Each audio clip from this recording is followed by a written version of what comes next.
everyone. Alex of All Trades here, also known as Alex Misselli. And I was like, I remember my name. And joining me today is Beverly. Hello. I waited specifically until you were taking a drink to make it You did, yeah. possible. So today we're talking about a sci-fi spy thriller novel called Gridlinked by Neal Asher. Yes, you remember. We are co-streaming to my YouTube channel. Not that Beverly can tell on her end. No. Yeah, because we're going to Rumble Studio and, Yeah. and them. But so today we're talking about that book, but next month's book club is Smilla's Sense of Snow by Peter Hoeg. And Sorry, say that again. Oh wait, no, I guess I can read it here. Smilla's Sense of Snow. Yes. It's December 20th, 3 p.m. Mountain Standard Time. You can join us for that book if like on the live stream with us if you want to, if you read the book and you ask to be on the live stream. And in the description is the list of all the books through next October. So, you know, you can plan ahead if you want to. Smilla is the character? Yep, that's her name. Why? She's Inuit.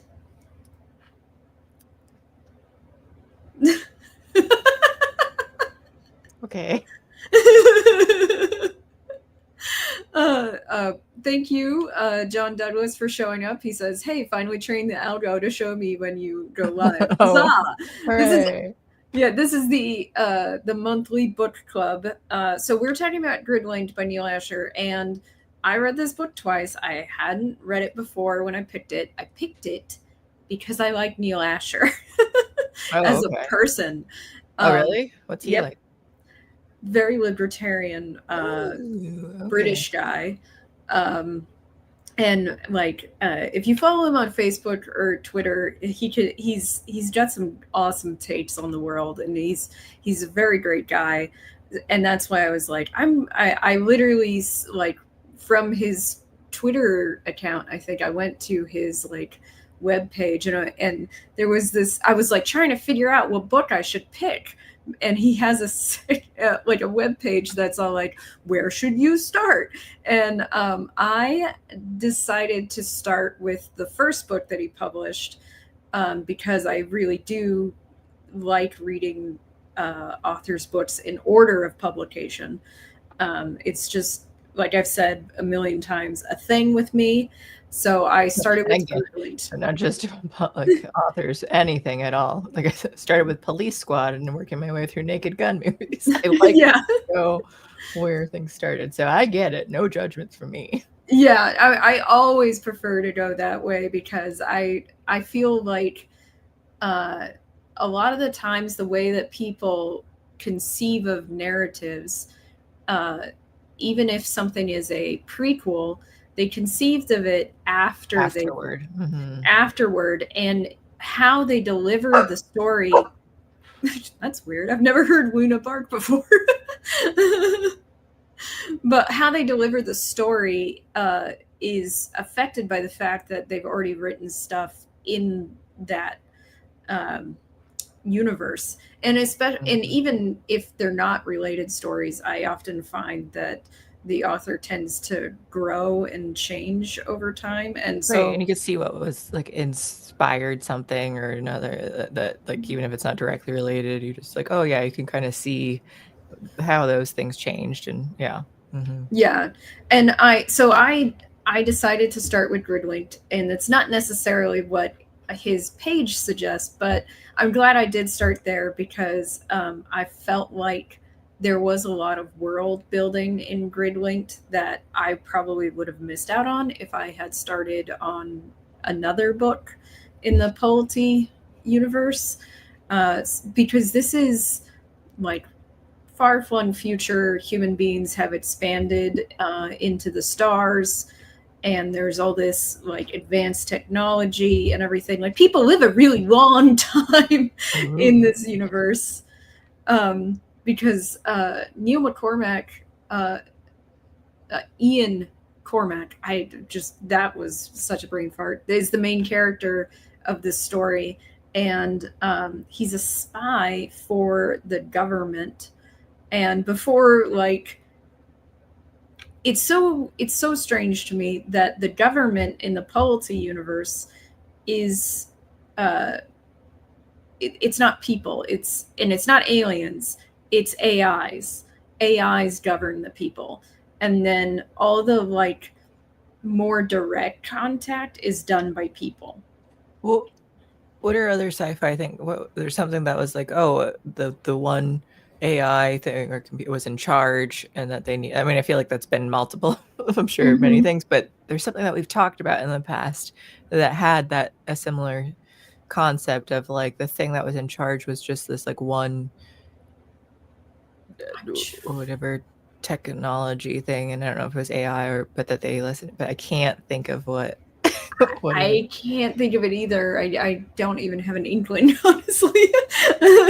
And I don't think I'll be able to find it because it's a kind of a commonly used idea. Yeah. And I'm not sure how I feel about the idea of AI governance instead of human governance. I mean, humans aren't great, and I get that being part of the idea of that sometimes humans just are not good. So like maybe an AI would be better, except for we have AI right now, and so much of it is bad because of people. Right. And well, that's was going to be my answer too, is that like AI is going to also just ultimately have problems, even if because people built it initially, and so it's also going to be infallible because you have humans who are not infallible, fallible. Fallible. Yeah. It won't be infallible.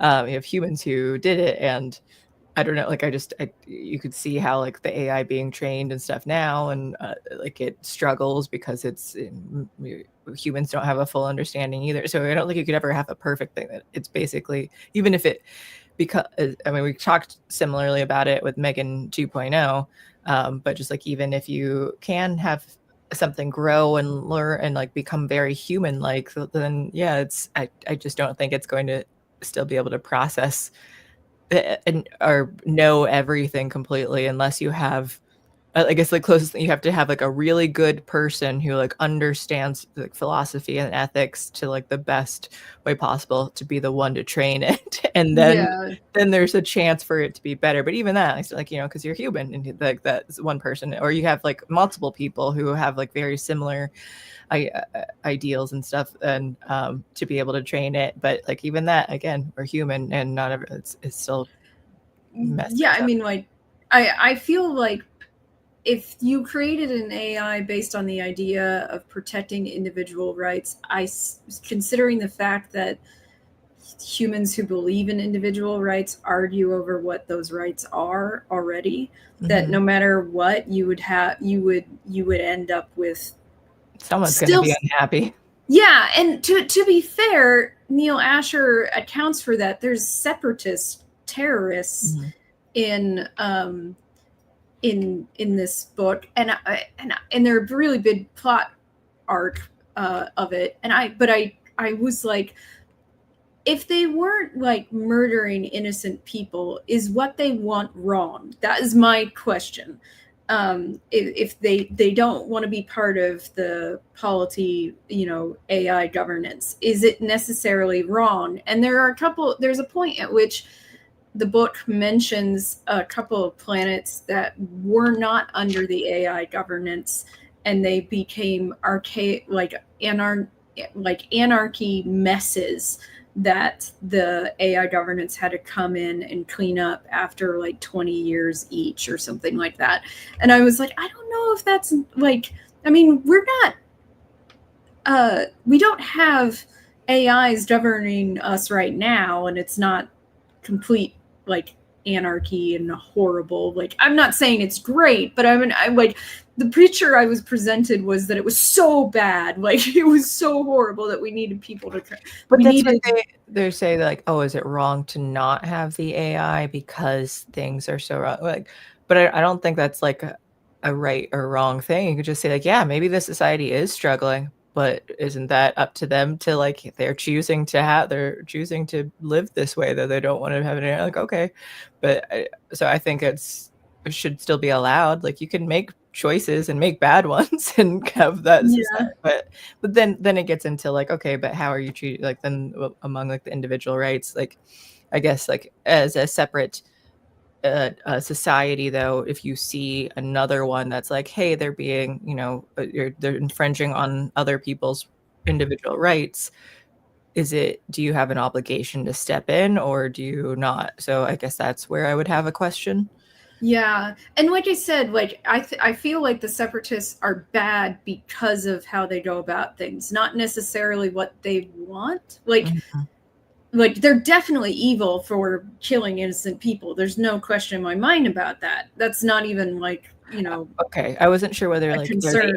Innocent people, or because then you can kind of argue too that like, if are you rebelling against like an authoritarian government, that you're trying to free yourself, and those are the ones stopping you. I could see an argument for like, is it like self-defense in a sense, that you're just trying to get your freedom? But if it is just genuinely like innocent people, then that would be wrong. Yeah, no matter why you're doing that, that's wrong. Like, yeah. I don't even care. Like, but if there was like a group of people who said like, oh, we're going to this planet and we don't want you involved, fuck off. And then you like encroached on them, then I feel like, yeah, then they're performing an act of self-defense. But yeah, the way the separatists work is that they mostly want, like, it seems like it's silly, but I was literally thinking of the Sharon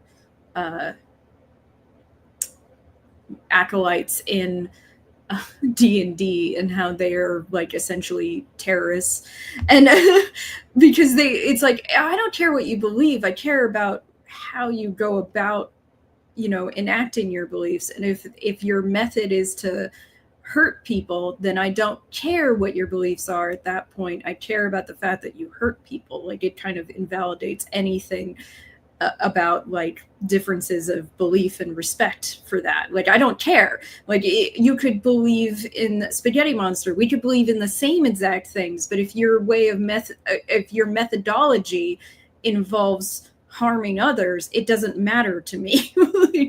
And I feel like I almost wanted there to be people who were outside of the separatist group, that were separatists but were not terrorists, just so I could feel that question a little bit deeper in this novel. And maybe follow-up stories go into that more. And then also, this book follows a lot of characters beyond Ian Cormac, the main character. It follows our antagonist, Arian Pelter, who is a separatist terrorist. It follows his sort of mercenary friend, John Stanton. I think I'm saying the last name right. And Stanton's pseudo girlfriend, Jarvelis. And like, it got to a point about midway through the book where I was like, I feel like I care more about John and Jarvelis than anything else in this novel.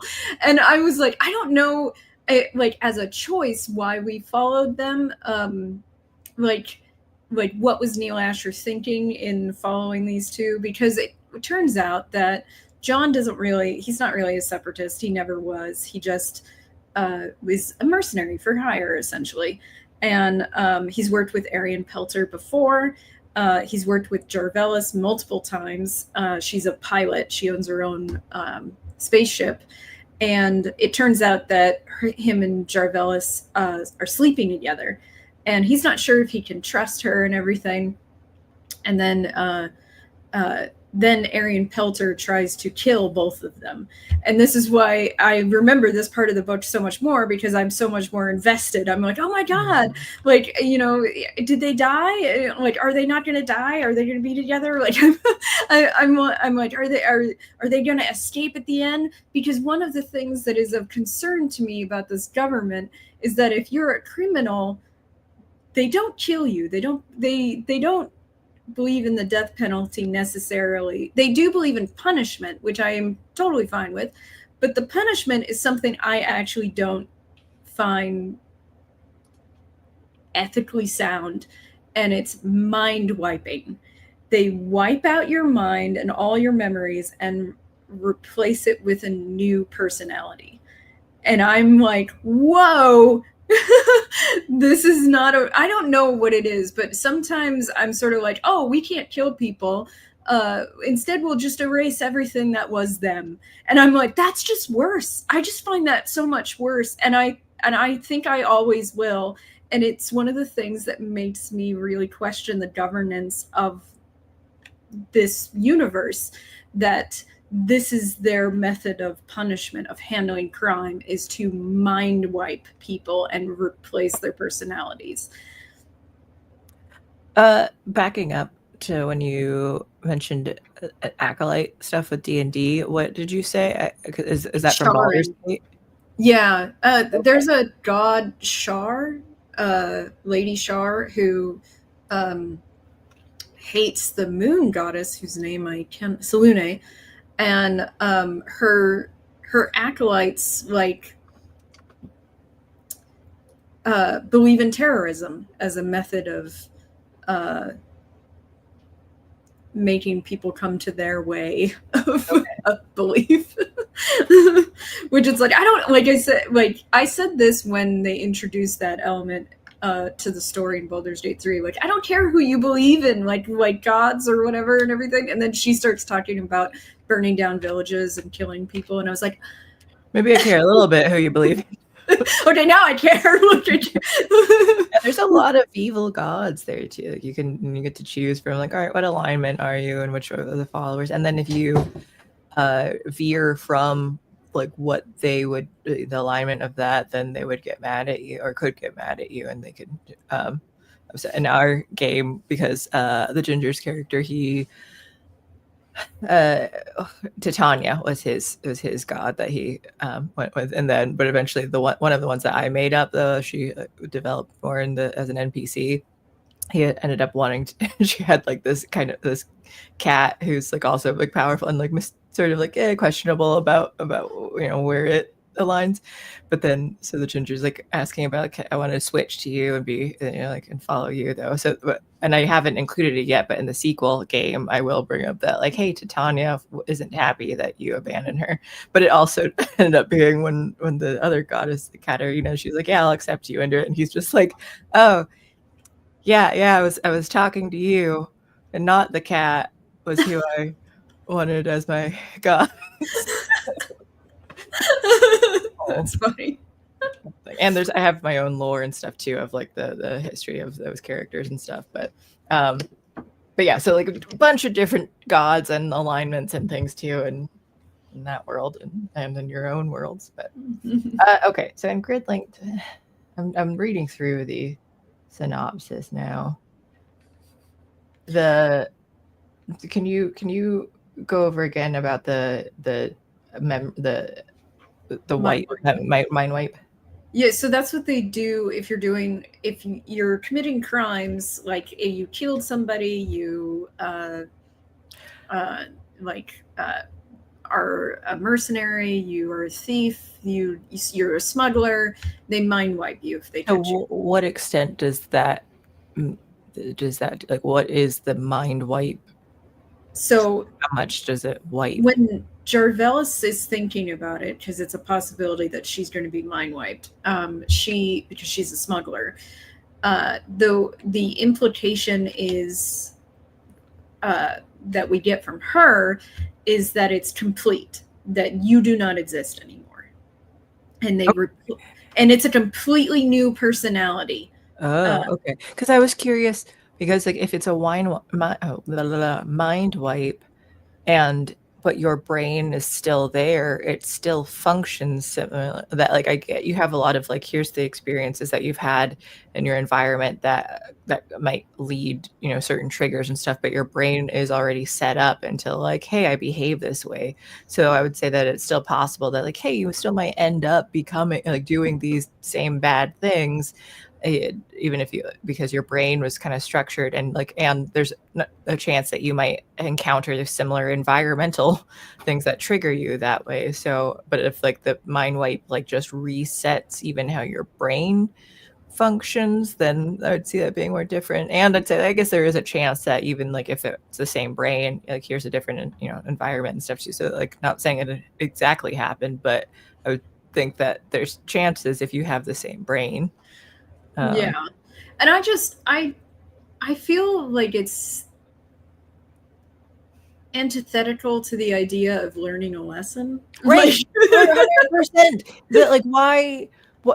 That's, I guess, the kind of the point too, is that like, why bother doing that? Like, if you have the potential of just doing it again because you never learned anything, like, why is that good? Like, oh, we'll just replace it with a different person who might also be bad, though. So, like, why don't you teach them like, hey, this is like, but that's a real thing too, like reformation or in any sort of like rehabilitation and stuff, though. Like, we don't emphasize that enough. And like, why not? Why just imprison people and not bother to try and train them to like, hey, maybe we try to make these different decisions in life, and so when you're back out, we don't keep having the same problem. Like, I do think that not everyone is reformable. Like, I agreed. Yeah.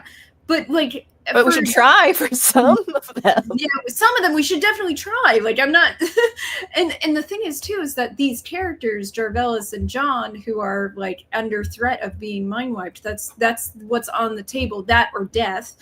You know, like they could, because Arian Pelter is trying to kill both of them.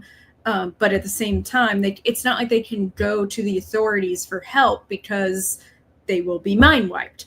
And so to me, my problem with that is that when we're following John is learning a lesson over the course of this book. He's learning that he doesn't want to do this anymore. That Arian Pelter's like psychosis is essentially teaching him that like just random awful violence and murder is terrible, and that maybe he just wants to live a quiet life. So to me, I'm sort of like, mind wiping him at that point is kind of stupid, like, because he's already learning his lesson that this is not the life that he should be leading.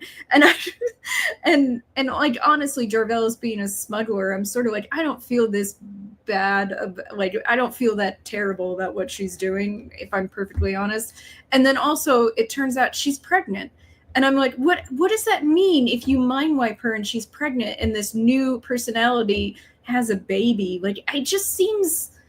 And how does the new personality exist? Are they mentally a baby, or do they put in a new, then they give them fake history and stuff too? So they're just like programming in these, and they're, I guess if you're doing that, then you could program in the way like, oh, we want you to behave this way. And if that's the case, though, why not just do that with everyone? That you're like, we will just program everybody to be exactly how we want it and not have any problems. I do think like it's maybe antithetical to individual rights. Maybe that's why we have a problem with this idea of mind wiping. And I do almost see it to me, I'm like, you're like, oh, it's not the death penalty, so you just see their body as meat. Like, because there is like a section at the beginning of one of the chapters where it goes over mind wiping versus the death penalty, and how it was like the idea that you shouldn't punish criminals was stupid. And it's like 100% agree. Like, not even gonna like argue that point, but that the death penalty was useless if you could just mind wipe a person and upload a new personality, and then they're useful to society again. And I was like, I don't know. This skeeves me out. I'm uncomfortable with this entire project. Because then you're basically taking away like the individual rights. You're putting in a personality of what you want it to be. So like the free will aspect to the extent that we can understand of individual rights. So like you don't have that if you're just programming it. Like, yeah, of course it's bad. It'd be better to just kill them if you weren't planning on replacing them with a perfect person, because mind wiping them and they start over, they have the chance of being bad again. So like, well, sure, you're just risking it. But that's why I'm like, okay, you wouldn't want death penalty if you can guarantee that your new person is going to behave the way you want to, which takes away the ability to like the free will and stuff though. So yeah, of course it's skeevy. Like, I don't know, like, this isn't even like a central like thing of this book, but it really, like, I was like, mind wiping is horrifying. Well, you know how I feel about like any type of memory loss stuff in media though. Like, I hate it.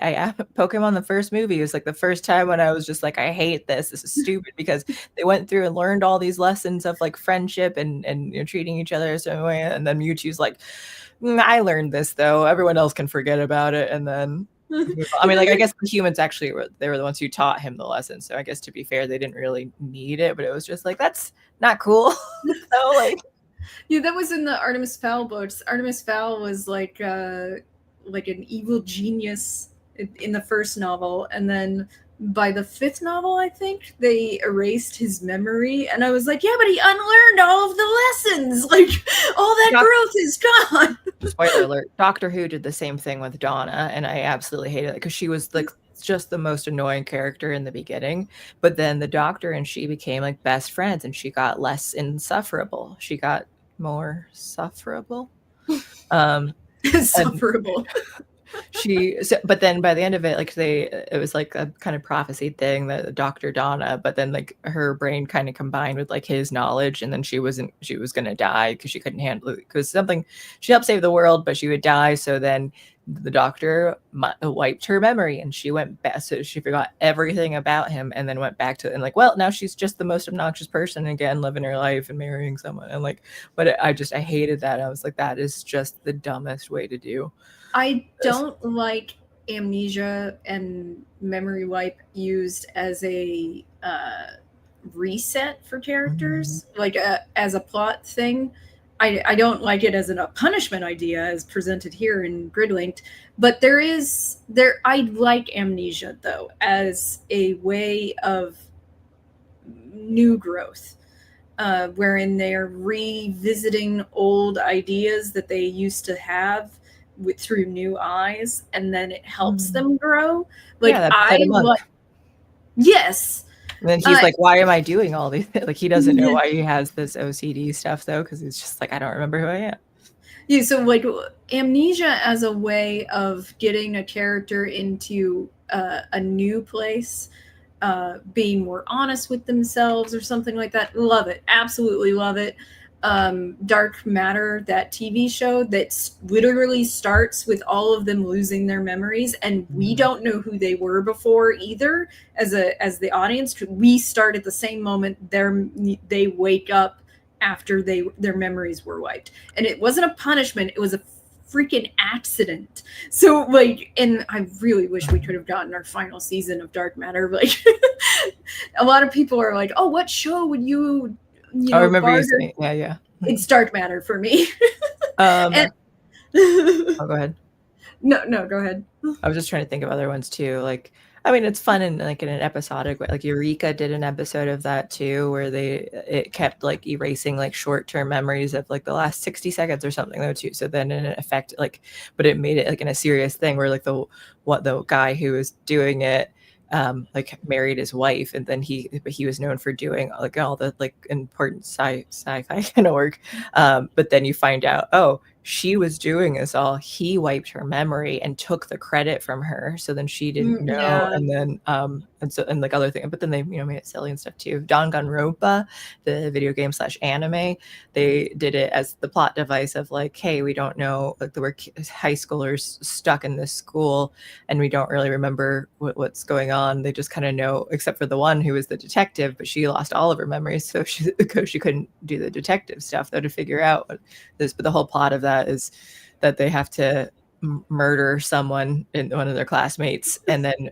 get away with it during a trial, and then like to not be like found out, and then they would be released. So like the whole, and then and it expands even more that like, oh, you find out that like, oh, they spoiler alert, they in the second game or the third, it's the next anime stuff, which is like two seasons that are the past and the future, and you're supposed to like watch like the future episode, the past one, like that you watch them back and forth to like understand it more, so it's interactive in that way.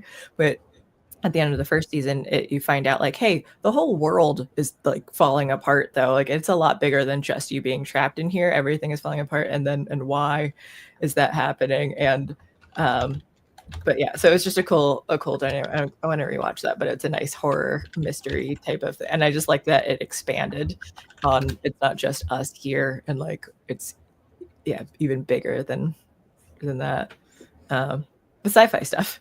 I know, like I love every time people play with amnesia. I love fake amnesia too. I think that's a hilarious idea. Someone pretending that they don't remember anything. It's quite hilarious.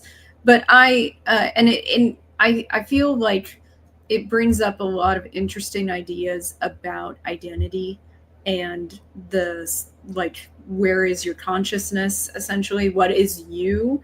We've talked about this somewhat before, about the idea that amnesia and losing your memories, like how much of you is your memories versus the present you. And it's an idea that a lot of people would bring up in literature and narratives like constantly, because it's such an interesting idea. Yeah, I don't. And they don't go deep. He doesn't go deep into mind wiping, how it works, so that like we can have the conversation about, does it change the structure of the brain? I hope one of the later books like goes more into the idea of how strong this mind wiping is. Like, is it possible to regain yourself after a mind wipe? I'm very, very like interested in this specific question. I actually think it's funny that like this wasn't even like the main part, like, oh, but I want more information on it, because that happens to me too. It's just like, you didn't focus on this enough. I know you weren't really thinking about it too much, but it bothers me and I need to know more. But I don't remember what I had said before when we talked about the consciousness and stuff too, but I just, at least now, I think that if you lose the memories, but your brain, like your brain still developed in that way from those memories. So like if it didn't change how your brain is configured now, I would say you'd still have like yourself in there to an extent. You just, I think similar to maybe like in Monk, where you're like, I don't know why I'm doing these though. But like, I guess it depends like exactly how. Is it a permanent erasure of your memories though, or temporary? Like, are they blocked in there? So then that way you might still be, what have I seen? Probably other anime or, but something where like, your reaction, like you still might have the emotional reaction to something, but you don't know why you feel that way. Yeah. Well, because emotional memory is in a different place than actual memory. And I talk about brain science all the time. Like, this is one of my like most favorite things to read about, and one of them being that like your emotions are stored, your emotional associations are stored in a completely different place than your actual memories. And then so which is that? Are your emotional memories wiped too when you do? But when you have amnesia, is it just? It's not. Is it usually just your like the direct memories, not the emotional ones? So usually, there's different types of amnesia, but most amnesia does not erase completely emotional association, because it's not stored in the same place in your brain. When your brain pulls up an emotional association, it's not connected to actual memories. Like it is connected to your experiences, the emotions you gained in association with that, variable, are, that you have memories of that. But that emotional association doesn't necessarily pull memories when it like manifests. So the idea that like most of the time people don't completely lose their emotional associations because, like I said, it's not in the same place. It's sort of the same way that facts are not stored in the same place in your brain as memories. And the ability to speak or write, those are not kept in the same place as your actual memories. I was going to ask, like, why is it that, like, memories are the thing that, like, if you amnesia, you forget those things, but not other, but like sometimes you do, like, you do get brain damage and like, hey, I lost my ability for like certain motor function or whatever. Exactly. Too. So it just, I guess there could be something that causes your emotional memories to get lost too, if you had.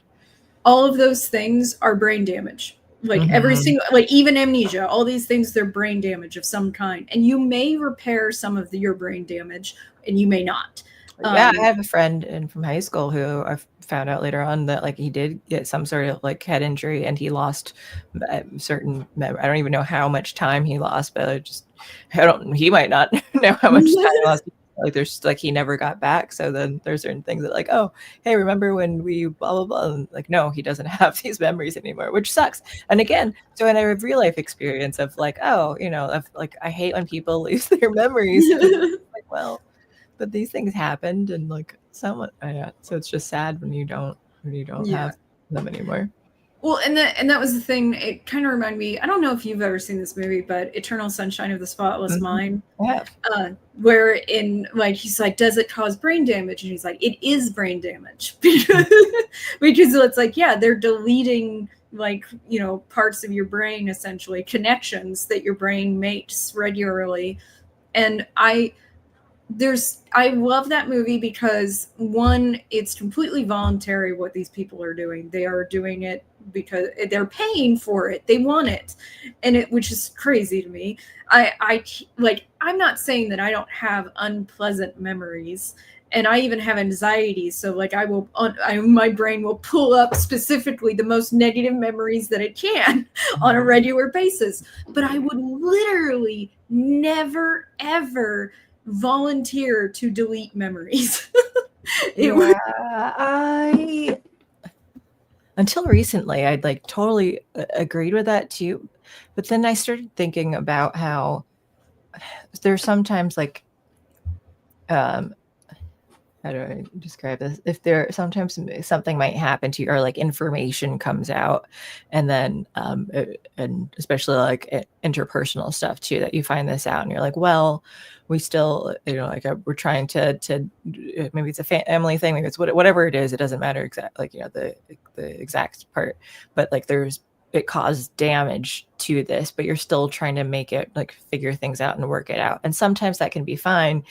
But then there's always still the thing of like, hey, that this was there. Like even if the person, was apologetic, like, and it would never ever happen again. Maybe like trust was broken between something, and you would never. But you're like, you still want to move forward, but there's always going to be eating at you and stuff. So then I wondered, like, well, what if, if you could, like, if you choose to just, if you didn't know about this thing though, and like because you did make this informed decision, knowing like, hey, we're going to move forward with this, not just like, cutting contact, I'm never going to speak to my father again or whatever. And then, but instead, like, okay, you're doing that, but it still hurts you. So would you like, okay, maybe I would consider choosing, like, if I just didn't know this, the same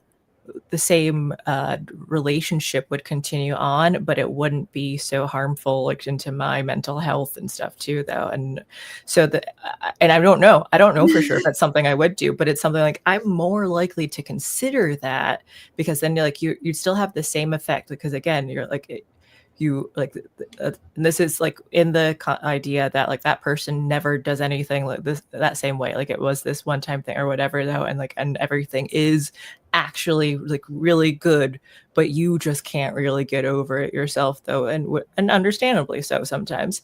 So then it's like, well, you would still have the same thing happening. You just wouldn't be as miserable about it if you just didn't know this. So that's where I've started being like wavering. I'm like, I don't know. Like, would I? Like, I like to just know everything, but maybe like if it were really, really like hurting me and it's just like it's hard, like, and you're making the choice to keep moving forward with them and struggling, maybe I'd rather just not. Maybe ignorance is bliss in that case. I think I myself would want to work past my hurt, like not like deal with it. Some people want to, but I've just seen, I see things on Reddit a lot too, and some people just can't, though. That like that. I'm in therapy. I'm trying to do this. We've done all this. It's been years, and I still can't let it go. And then everyone's just like, then you should just stop. Break contact with them. But like, if you're not wanting to do that, and you want, so I think it's hard. I think like you should try to move forward first, and then if you like, I'd say that like if you can't though, then what? Then like one way or another, it's going to suck for you because you either do need to stop contact with them, or you just need to keep suffering. It's Luna. Sorry, it's like suddenly you're having an earthquake. I assume dog. Yeah, I lean more towards deal with it in some way. Like, and to me, I'm sort of like, I don't feel like pain is avoidable. And I'm okay with that. Like I don't know. Like that's why I have a hard time with the idea of deciding to unlearn something. Like it feel like I mean, if I was gonna unlearn something, it would be like a gross, useless fact, not something interpersonal. I guess. Like when we went over what was the best Pokemon to have a sexual relationship with? Maybe Vaporeon, I would want to forget that. Maybe just that. Yeah. So I'm not certain. Like, yeah. And by the way, I think it should be up to individual choices. So I think like it just if the person knew, and like especially afterward, if you could make that choice and like, I know this is how I'm going to react, like, this is going to be too hard for me, and then I would never want to completely forget about like an entire person though, or like a whole relationship. The eternal sunshine. Yeah.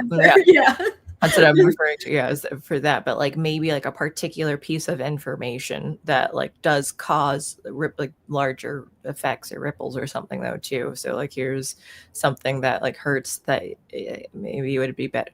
Like even something with like, oh, here's this little white lie or something where like your partner was too honest with how you looked in an outfit though, but then like maybe you're just never able to let it go, and like, or like, oh, I don't want to be this bothered by it, but I am. Maybe I'm just like, can I just forget that he said that? And sometimes that naturally happens, and but if you don't, then I'm like, okay.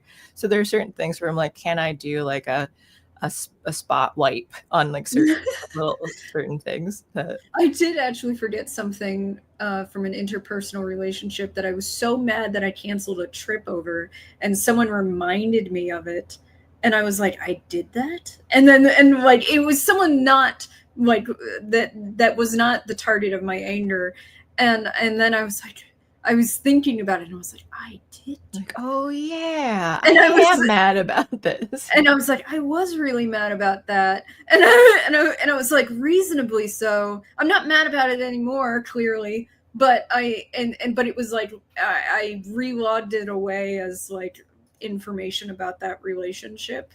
Not that it like re-angered me or anything. Like I was just like, oh yeah, why did I react that angrily? Like what was like was I reasonably mad enough to like in how I reacted? And I decided that I was in a moment mad enough. In a moment of like being cool-headed and a lot of distance, I was like, no, that was reasonable anger. That was justified. And I felt like, that like, but there have been times where I've been like, oh no, that like in cool-headedness that I went, no, that was, I got too angry. I hated how angry I got there. So it's not as if I couldn't have gone either way on reassessing that. But I do want to say, like, would get back to the book somewhat. The book ends on this like holy crap, what kind of moment about the stuff we haven't been talking about at all, which is what's going on with Ian Cormac. There's a weird like mechanical life form called dragon. Like, it's not something human beings made, it's something that they found, and it can talk and do it, and it's pretty powerful and everything. And like Cormac is like working with it to destroy something called the Maker that it hates. And so the Maker is also like another entity that's not related to human beings. You know, like we didn't make it. We don't know what it is, like, essentially, in the book and everything. And he, like, spoilers, double crosses Dragon, destroys Dragon, and then the Maker shows up, and the Maker was not talking to any one of the characters we were following, and the Maker shows up and talks to Cormac like they were in on it together.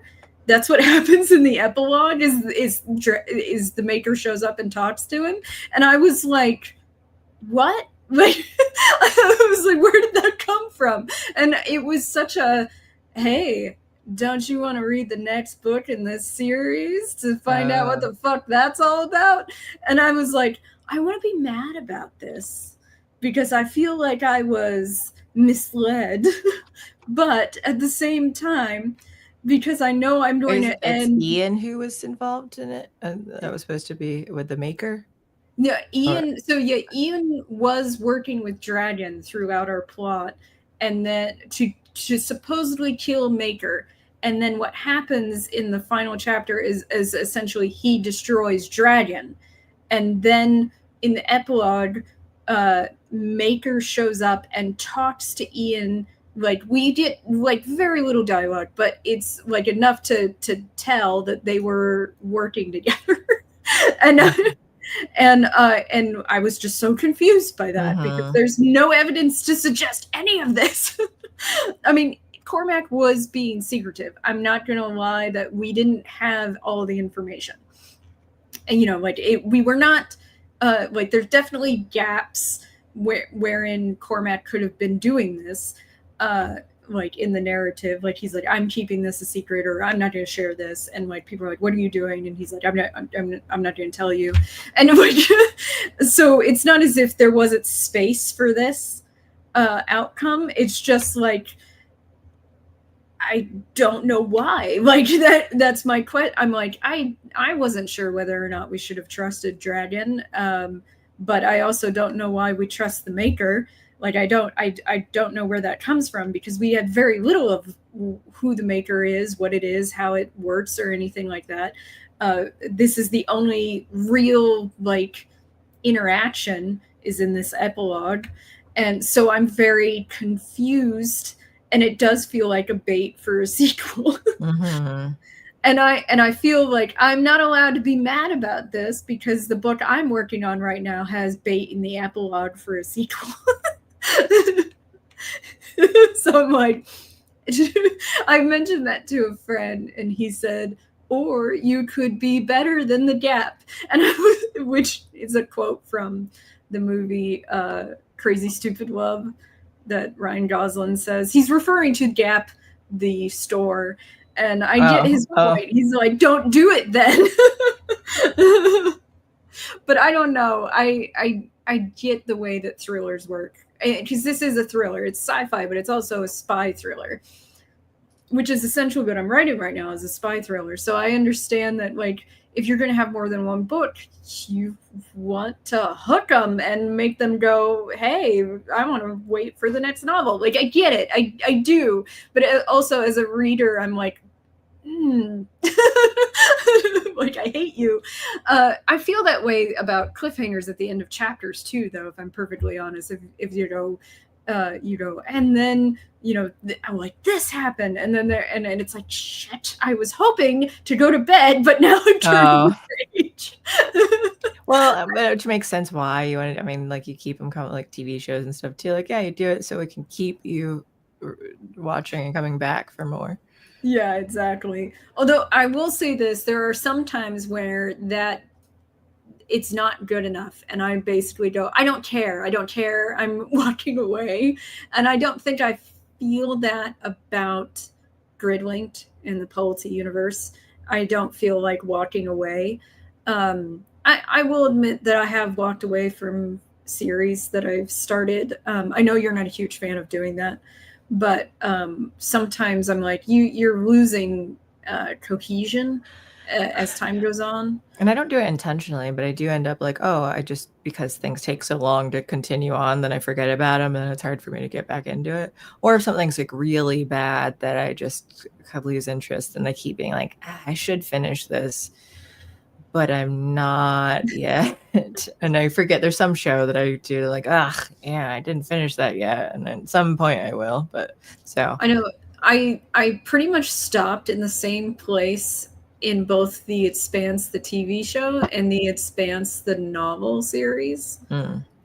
It was not on purpose, by the way. Like, I fully intended to keep watching the show, but it was on purpose in the books, which I read the books after I started watching the show. But I got to this point in the novels where I was like, you just keep introducing new characters that we're following that I just can't, and they're getting less and less developed, honestly, that I just don't want to keep reading this. And to speak a bit about, speaking of developed characters, Ian Cormac, I keep wanting to call him Ian McCormick. But Ian Cormac, he's hard in this novel to relate to and to connect to, because of what the title is, Gridlinked. He was Gridlinked for 30 years, which means he was plugged into basically an AI database. And any question he had, he could get an answer to almost immediately. So he stopped thinking and acting and trying to read people's emotions. His social connection abilities just were through the freaking basement.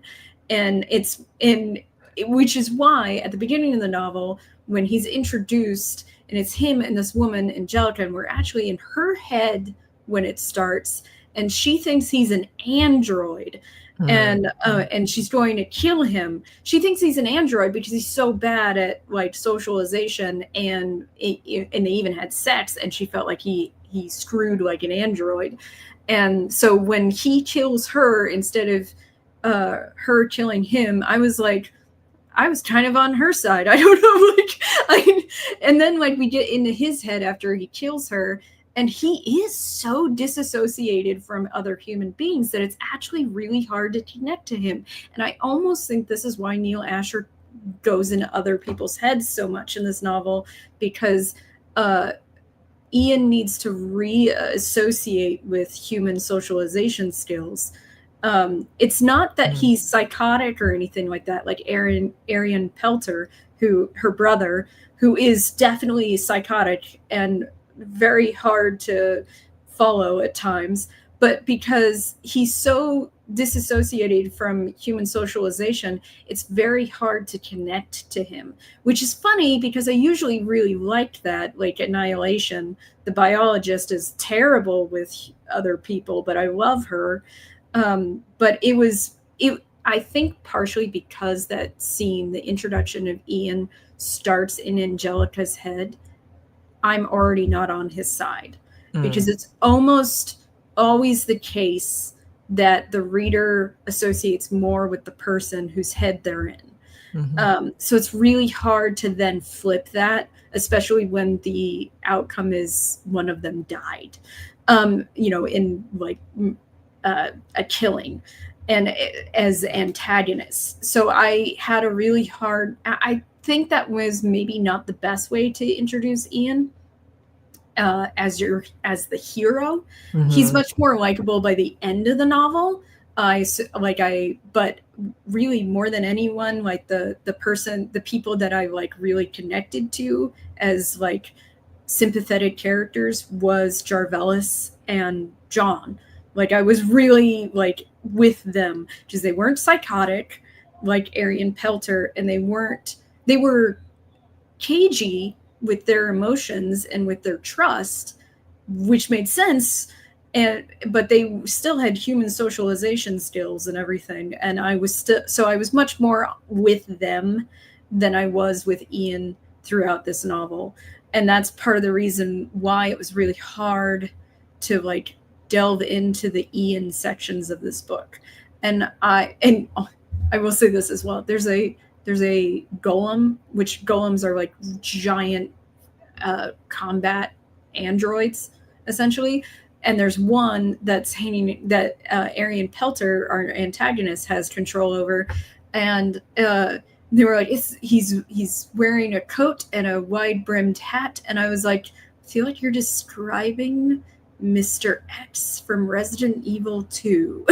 And I know this book came out in 2001, but that is exactly where my brain went. And it's not fair because I love the Resident Evil titles, but that's what I started picturing Mr. X as Mr. Crane. I'm so and like that was probably unreasonable of an association, but it was there.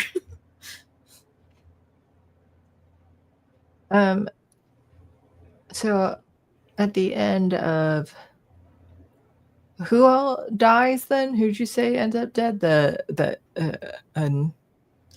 Gridlinked? Dragon is destroyed. So we think so. Arian Pelter dies, and so does the majority of his mercenaries, with the exception of John, who escapes. Jarvelis lives. Ian lives. Most of the people who work with Ian live. The Maker lives. So yeah, that's essentially how it all falls out. Okay. There was one of Arian's mercenary friends, Menachem, was an absolute monster. He clearly had sadist tendencies towards women, and because we saw him try twice in the short amount of time he's in this novel to like use a knife on a woman. Oh, well, knife play. Yeah. And that was the thing. I think it was John, the first time it happened, John killed the woman. They were already planning to kill this woman, and John killed her before Menachem could like really start torturing her, like as a mercy. And that made me like him more. Yeah. It was like, yeah, good. Menachem's a monster. And Novocaine, where he's just like, I hate how you take so much time doing this. No, the torture. Yeah, the thing that's because we've talked about it, and then it made me think about it. I have it's in my mind again. So going back to the memory thing and whether or not you'd want to remember something. A weird example that I have of like a natural thing of why sometimes forgetting stuff is good. I have this. I don't know, it's a delusion or hallucination or something and apparently other people have this too, because I looked it up again. I posted about it like a decade ago and no one seemed to know, but then I just like this was some other time ago that people have posted this. I have an imaginary object in my tongue that I can feel it on my tongue and the roof of my mouth. Like I can move it around and stuff though, and and I know it's not real. There's nothing there. I know that, but I can feel it and I can move it. And weird. And I've never mentioned it to a doctor because I never remember it when I have it. Mm-hmm. So that's what it won't be there if I don't think about it though. And as soon as I remember like, oh, that was a thing, it comes back. And then so it's going to come back. And it's here already. Like we're talking about forgetting things. And I remembered, oh yeah, we were just talking about that. And then it pops in again though. But I can go months or even years without it happening because I just forget that I have it. And then I think the closest thing or like the ideas, it might be like I think oral synesthopathy or tactile hallucinations, but whatever weird neural condition. I think sometimes too, it could be actual like trauma that you had, and like maybe it's like in spots where like you burn your tongue or the roof of your mouth on something hot. So maybe there is like some sort of dead sensory stuff or something that causing like phantom things though. Mm-hmm. Maybe that's it. but whatever it is, it's there. But then I'm reading other people's. I'm like, oh yeah, like they have the exact same type of condition, but the shape might be different, or some were similar too. But yeah, so it's just a thing that I'm like, I don't know. Like I already have a weird broken brain stuff because I've got the OCD. I have like mild synesthesia, which was a big part in the show that we watched, All Her Fault. And then because they made it seem weird, like, oh, it's a very rare condition, and how, like, because they kept having it where it was when I say this word, I can taste something as food in my mouth, and they were like, the other girl ended up like, oh, because she was the actual mom, like, oh, but it's genetic. And then they had the same thing, like, okay, yeah, but not everyone has it where, like, just because you have it, you won't have, I taste this in my mouth. My thing is associating numbers and colors, and sometimes, like, even I've done it with like keyboard keys too, though, like that has this association to it. Synesthesia can be caused by multiple things, not just. Oh yeah, they don't know what it actually causes. Like, there different things that can cause it, and it's not like some are more prominent than others, but anywho, but it just feels like, yeah, I would think that my synesthesia is somehow connected to the OCD, like somewhere in my brain with whatever's misfiring in there, there's a relationship between those. And like, maybe also the tongue thing, but when I was talking to my friend about it, I was like, oh, like I wouldn't think about how, because I think he used like quirky or something though too. Like I wouldn't think about how, like these things, I don't think about them all at once, but when I'm listing them all here, like it does make me seem pretty crazy. Just like, huh. I know. Well, and you bringing up this thing that, oh, it happens every once in a while. Like if I remember it, it happens again. I have something similar. So I would have really, really bad anxiety attacks when I was a kid. And sometimes it would cause things like noises to feel super loud when nothing, they didn't get any better. But like blinds clacking together would be like deafening. That happens, and I know with like migraines and stuff too, right? It does. But mine was associated with panic attacks, which is funny. I'm just not surprised that it might happen with other things too, that your brain is just adding. My panic attacks, though, were super non-conscious. They were very much in my subconscious, because I, like, on the surface would feel fine. Like I felt like I was not suffering and panicky or anything, but then this panic attack would come on from like my subconscious and just warp me, and it would happen during what would be considered high stress situations, which suggests that I was not dealing with actual stress on a conscious level. So it overtook me. And now sometimes when I would have these panic attacks, the thing that would happen would be I would start seeing something like a sphere or shape of human flesh, like that was healthy and peachy, it's fine and everything, and then it would blacken and crispen, and like it was set on fire, and then it would crispen more like plastic does, and then it would go back and forth and back and forth and back and forth rapidly. It was highly disturbing to me. And it took me years and years and years to get over it. And it plagued me while I was a kid. And then about 10 years ago, I learned about a Tool music video that was about a beautiful, nice-looking plastic doll, baby doll or, children's doll. Terrifying. And, that was, and a blackened, crispened one that was attacking it. And they took that music video off of MTV because it was giving kids nightmares. So that was what you...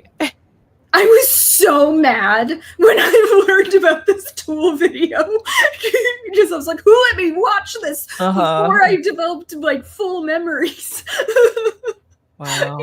Because it came out when I was really young, and I was like, I'm absolutely... And Tool was a band that was liked in my family household. Okay, so then you saw it, and then I definitely saw it, and it popped up so often, and I hated it so much. It plagued me even into like my early 20s, and eventually, as I got better at managing anxiety and stress, it stopped, but it would like, I wouldn't think about it forever. If I thought about it though, it would happen, and then I would have a panic attack over it. So I get like the whole thing about like, oh, don't think of it ever, because then it's gonna fucking happen. But yeah, like, I mean, because ear ringing and stuff too, that might happen with panic attacks. I think to add to the crazy brain list, I also have tinnitus, so it's just constant whatever neurological problems going on there with the ear ringing.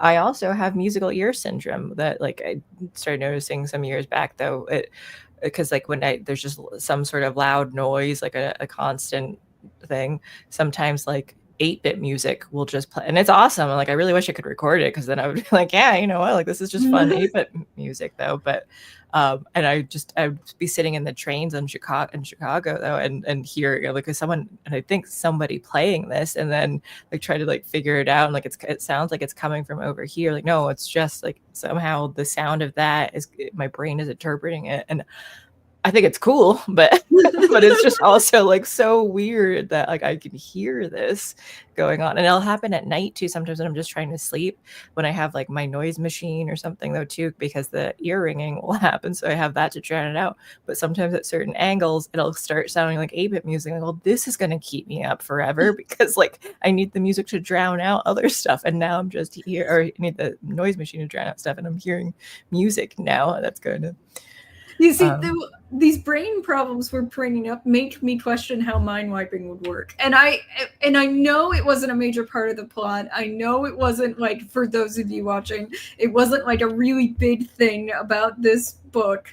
But it's just, I love brain science, and it makes me like the fact that our brains work so weirdly, that people have such strange phenomenon happen to them that is completely explained by their brain doing weird things, makes me wonder how something like mind wiping is even possible. Because how much of that is structural? The idea that the brain is just like a receptacle that you can just wipe away is just, it's so antithetical to everything I know about brain science, that the structure of your brain matters a lot to how you behave and who you are. And then at the same time, that's circular as well. Like it's cyclical, that the things you do will affect your brain, especially at a younger age. The elasticity of the brain, being able to be adapted to form good or bad habits. So to me, it's like it just, I don't know. Like I'm like, how does this work? I need to know how the science fiction element works, because of how much I know about brains, and I know I'm like really stuck on it, but I can't help it. And also, I'm stuck on it from an ethical perspective. Yes. Yeah. They never made this into a movie? Neal Asher is a very successful, pretty much indie writer.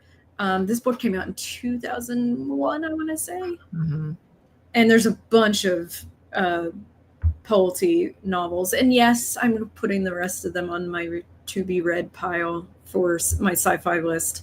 I have so many lists that I'm actually kind of behind in my reading right now, and my writing, which is why after we finish this live stream, I'm going to go write. Yeah. I'm trying to get like my to-do list stuff done, and then that's putting writing stuff, like certain writing things back on it, and stuff that like, oh, so many stories that I'm like, oh, I haven't bothered trying to like really, where they're just like in the background when I have ideas, but I haven't like sat down to it. But so we'll see if I can. I'm trying to just do like little things at a time. Of like, I finally finished uploading all of my Ireland photos, and then I need to like you have like so many. I know, and that's why when it becomes so daunting, I'm like, I just don't feel like doing it, and then I get distracted. Like everything else happens, and I just don't bother doing it. But like wedding photos, I need to upload those and stuff. But I had some other issues of like of just not wanting to work on them for a while too. But yeah, so I'm like trying to like, here's just some things like, just get these done, and then also then like put these other writing things in the background too, that you have like plays, ideas and stuff too. I'm like, yes, I want to do these. I just keep getting distracted and never doing it. So I think Rumble kicking me out on Monday, like it gives me like, well, I can't stream. Yeah, like, because I couldn't stream, which was part of my regular habits and everything, and I was focused on solving this problem for days. I was focused on it. So then, and it was stressing me out. So I did what I normally do when I'm stressed out, which is speed read rom-coms. That's how I get through stress. And now I'm like stuck on them habitually. I'm on my like fourth one this week, and I'm like, I need to stop. I need to stop and go back to writing. I'm even like playing video games less, and I'm like, this is not good. Let's get back on task, because I was like, I woke up at 6 a.m. this morning, despite us being up until like 11, and then I stayed up reading after we got off until like midnight, and then I woke up at 6 o'clock and fed Lily, and then read for 6 hours. Like, I didn't stop until it was noon, and I was like, Alex, come on, focus. I literally finished another book today and started another book. And like, when I get like this, I will stop sleeping. I will stop playing video games. I will stop writing. I will stop doing everything and just read and read and read. You know how people have like their addictions that they do that are somewhat self-destructive, and like a lot of people like now are pointing the finger at social media or video games as their thing. Mine is reading. Like, and it's always been that way. My self-destructive habit that makes me forget to eat and sleep and do everything else is read. I'll tell you after the stream what my current OCD obsession thing is right now. But what I find funny about that as a self-destructive habit is that no one gets mad at me for it. Right? Yeah, they're like, "Oh, we were reading and learning and educating yourself on stuff. It's fine." I know, that's such a good hobby, like habit to have. And I'm like, in everything in temperance, for fuck's sake.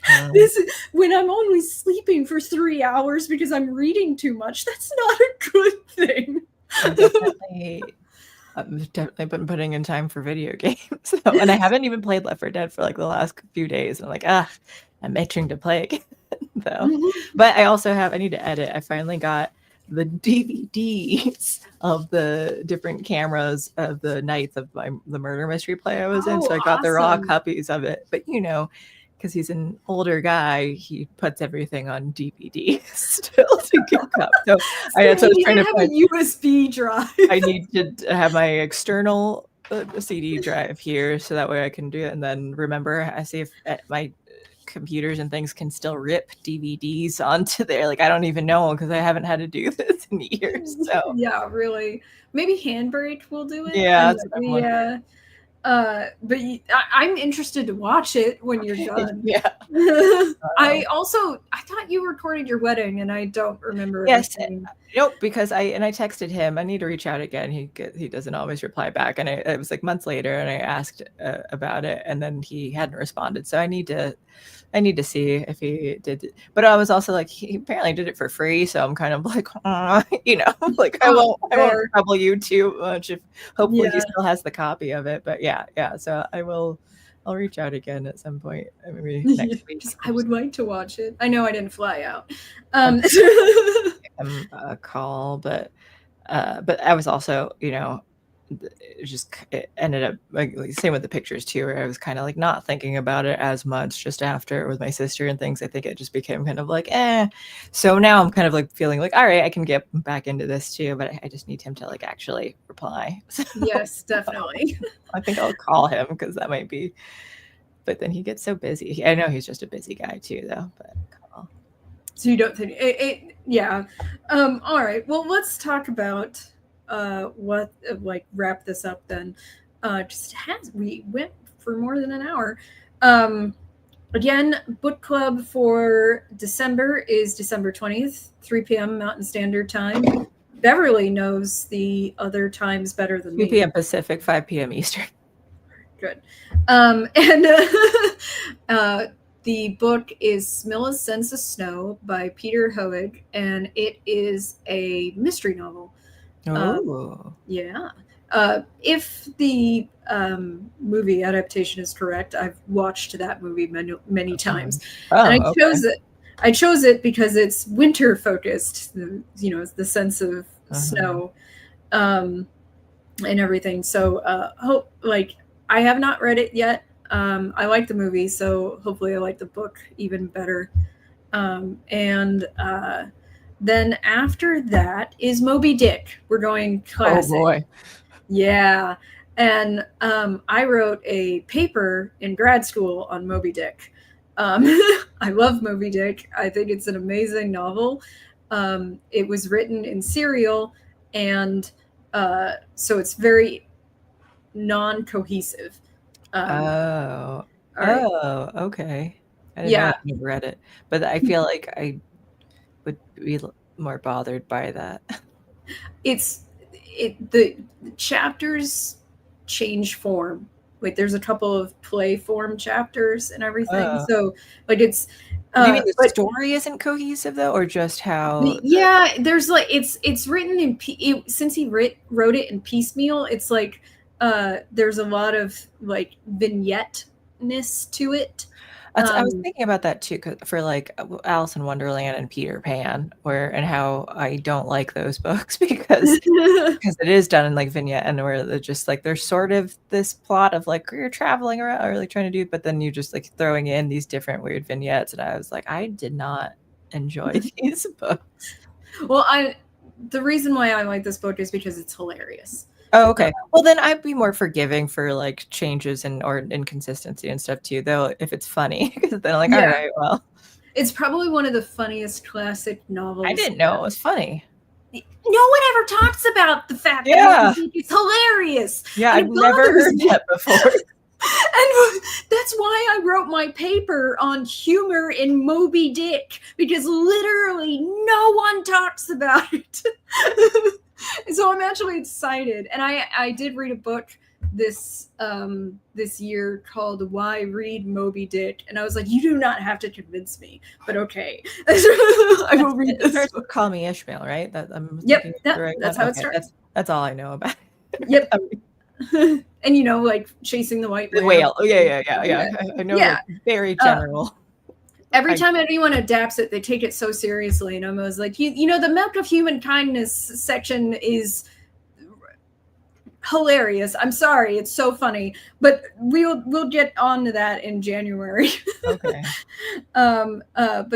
So more people have probably read Moby Dick than they have read Smilla's Sense of Snow. Just as a heads up for like in the future, if you want to be on the live stream with us, you can. If you read the book and you ask me to be on the live stream, you're totally invited. I have no problem with that. And over on Alex of All Trades, I'm doing gaming live streams. Schedule's a little messed up right now because of the holiday and the fact that I got kicked out of Rumble for 48 hours. I'm trying to make up some of the live streams, especially because I'd already skipped Baldur's Gate 3, one of the playthroughs this month. So, and then the follow-up got canceled because I couldn't get into my account.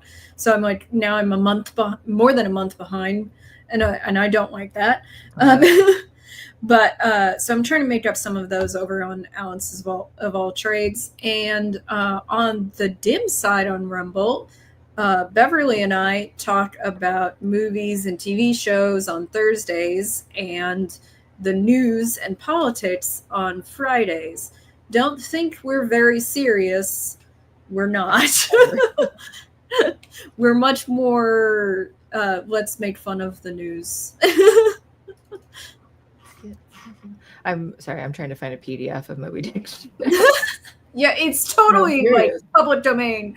You can find it. But it's not on Google Play, on the Playbooks on here. Not Play, whatever it's Google Book, whatever it's called.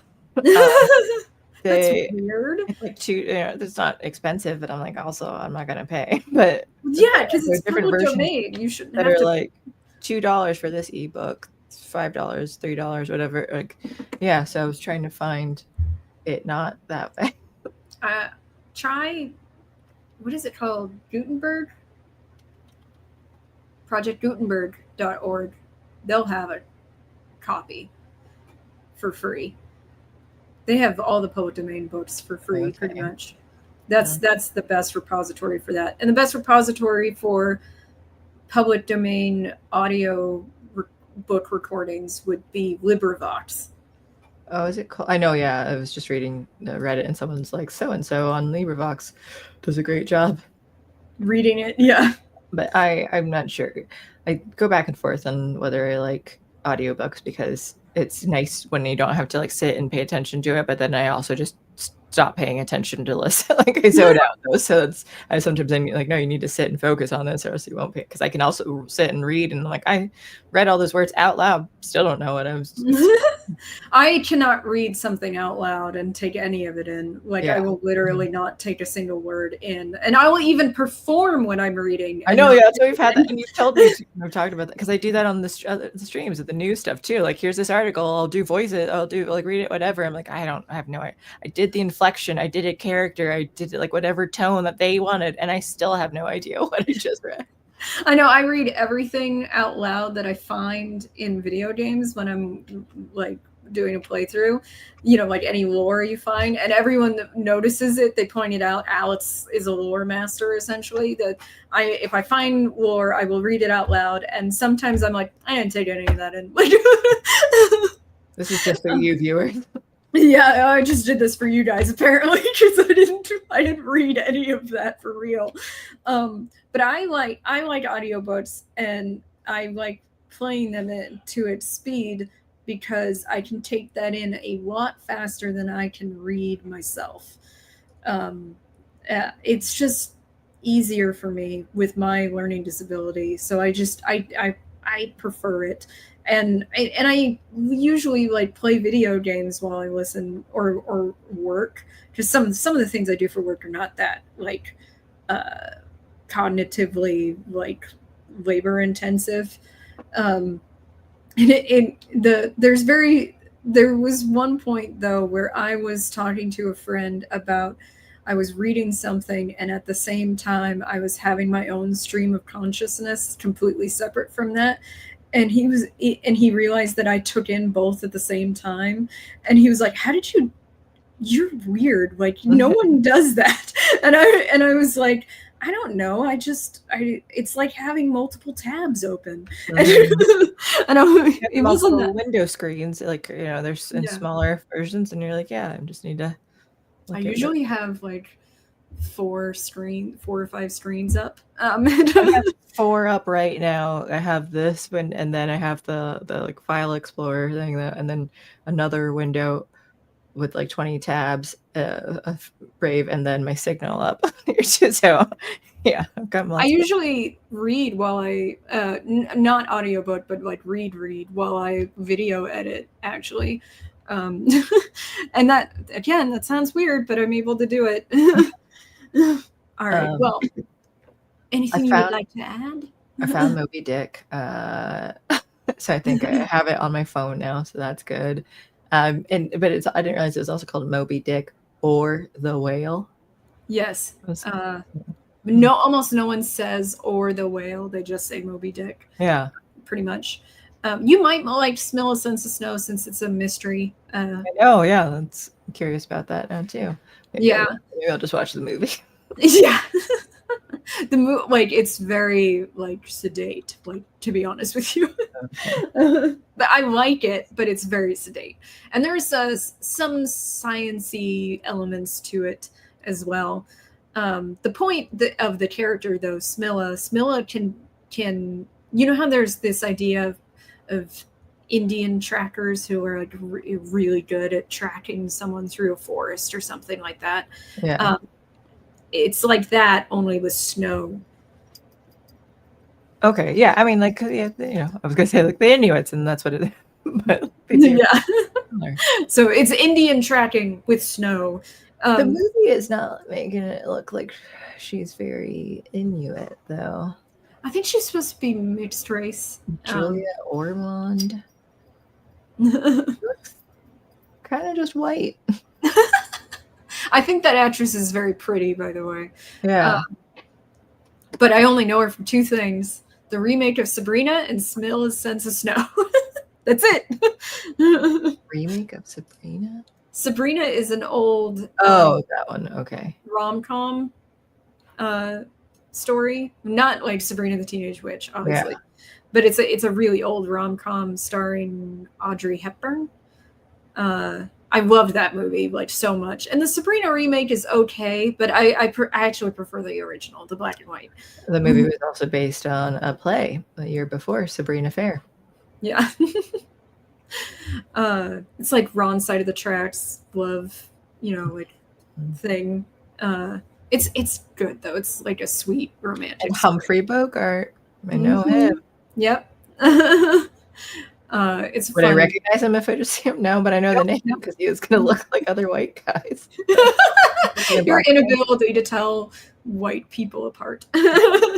Yeah, Naked Gun 3 too. Like she's back to being blonde, and I'm like, when she's on screen to the ginger, I was like, that's still Jane, right? That is so adorable. I was pretty sure. It was like, I think I recognize. I don't know. I'm not sure why. Like, there are certain people where I'm like, yeah, I can tell you apart. I can see the thing, but sometimes I don't know what it is. Sometimes I just have this weird face blindness. You do. Prognosia. Yeah. I know the word for it. Yeah. Add that to my list of weird neurological problems. Yeah, it is kind of prognosia. It kind of is. Yeah. All right. Okay. Well, we are maybe streaming on Thursday. We do not know what movies we are covering at this time. Maybe something Thanksgiving related. And then we are back on Friday with the dim news. Who knows what crazy shit's going to happen this week. Yeah, right. So much happened. And then my gaming is like awkward right now. And I am going to try to come out with a 451 Degrees episode sometime soon. I do have a topic. With all the shit that happened this week, I stopped writing my my topic like write up and doing my research. That was like absolute last thing on the list of things to do that I was focused on. And so of course I made no progress. But yeah. I will be doing a 451 Degrees on the topic of compelled association, which is essentially another way of saying anti-discrimination. Oh, okay. Nice. All right.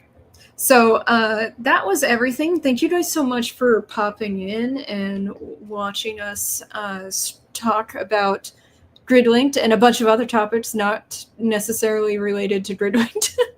I feel book clubs are supposed to go. You talk about like themes and concepts and stuff, and then you topic associate away from the novel. Yeah.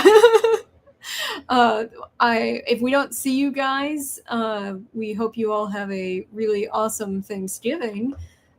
Eat lots of turkey and pie. And we will see you next time. Don't speak for me. I didn't say I want them to have a good Thanksgiving. All right. Okay, bye. All right. Thanks for popping in, and we'll see you guys next.